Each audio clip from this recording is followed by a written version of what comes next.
नमस्कार, आप देख रहे हैं नथिंग इम्पॉसिबल और आज नथिंग इम्पॉसिबल में हम बात करेंगे अभिनेता श्याम पाठक की। श्याम पाठक को आप सब पोपटलाल के कैरेक्टर से जानते होंगे। तारक मेहता का उल्टा चश्मा में पोपटलाल का पॉपुलर कैरेक्टर इन्होंने ही निभाया है और लोग इन्हें इनके असली नाम से कम इनके कैरेक्टर के नाम से ज्यादा जानते हैं। और एक एक्टर के लिए इससे बड़ी बात और क्या ही हो सकती है कि उसने एक कैरेक्टर को ऐसा जीवंत बना दिया। हालांकि ये कोई एक रात का फेम नहीं है, इसके लिए की गई है कई वर्षों तक कड़ी मेहनत और संघर्ष। मुंबई के घाटकोपर में 12 जून 1972 को इनका जन्म एक चौल में हुआ, जहां ये करीब 180 स्क्वायर फीट के घर में 25 साल तक अपने माँ बाप और बहन के साथ रहे। वे जब 6-7 साल के थे तब उनके घर के पास एक स्वाध्याय परिवार नाम का स्पिरिचुअल ट्रस्ट था। वे वहाँ हर सैटरडे संडे जाया करते थे और वहाँ उनका एक प्रोग्राम हुआ करता था जिसका नाम था वसंत उत्सव। इस उत्सव में एक नाटक भी हुआ करता था और जब इसके लिए ऑडिशन होता था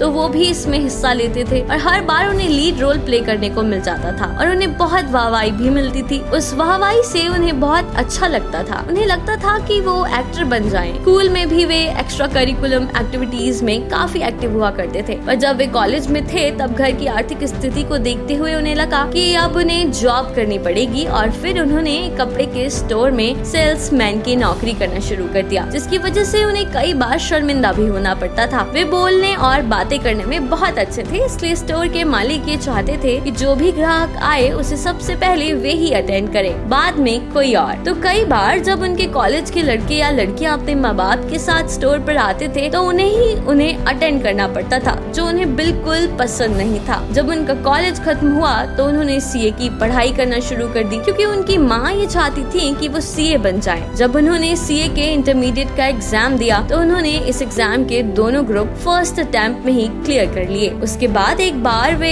ऐसे ही National Centre of Performing Arts पहुंच गए और उन्होंने वहां लाइब्रेरी का सब्सक्रिप्शन ले लिया। फिर वे हर सैटरडे संडे लाइब्रेरी जाने लगे और वहां थिएटर से जुड़ी किताबें पढ़ते रहते थे। उनके पास नाटक देखने के लिए पैसे नहीं हुआ करते थे, तो वो बैक स्टेज जाकर डायरेक्टर से रिक्वेस्ट करते थे कि मैं थिएटर का स्टूडेंट हूँ पर नाटक देखने के लिए मेरे पास पैसे नहीं है, मुझे नाटक देख लेने दीजिए। ये एक्टर बनना चाहते थे पर उनके पास जो लोग थे वो शायद कभी इस बात को समझ नहीं पाते, इसलिए श्याम पाठक किसी से ये इच्छा जाहिर नहीं कर पाते थे कि उन्हें एक्टर बनना है। उन्हें लगता था कि जिन परिस्थितियों और समाज से वो आते हैं वहाँ ये सुनकर सब उनके ऊपर हंसेंगे, उनका मजाक उड़ाएंगे। फिर उन्हें बैरी जॉन के बारे में पता चला, जो कि थिएटर का एक जाना माना नाम है, पर उनके पास इतने पैसे नहीं थे कि वे बैरी की क्लासेस में एडमिशन ले सके। उन्हें कुछ समझ नहीं आ रहा था कि वे क्या करें। फिर उन्होंने बहुत हिम्मत जुटाने के बाद बैरी को एक लेटर लिखा जिसमें उन्होंने लिखा कि मैं थिएटर का स्टूडेंट हूँ, काम सीखना और करना चाहता हूँ पर मेरे पास पैसे नहीं है। अगर आप कोई स्कॉलरशिप देते हैं प्लीज मुझे बताएं, वरना मुझे अपने थिएटर ग्रुप में एडमिशन दे दीजिए। मैं वादा करता हूँ कि आज से 2 साल बाद जब मैं कमाने लगूंगा तब आपकी फीस पे कर दूंगा। फिर 15 दिन बाद उनके पास जवाब आया कि हम आपको सीट दे देंगे, पर उसके लिए एक मिनिमम अमाउंट देना था जो उन्होंने अपने दोस्त से उधार लिया था। उसके बाद उन्हें एनएसडी से एक कॉल लेटर आया और वर्कशॉप लेने के बाद उनका एडमिशन एनएसडी में हो गया और 3 साल उन्होंने एनएसडी में पढ़ाई की। उस दौरान उन्होंने बहुत कुछ सीखा और यहूदी की लड़की, अभिज्ञान शाकुंतलम जैसे नाटकों में उन्होंने परफॉर्म किया। उसके बाद उनकी मेहनत रंग लाने लगी।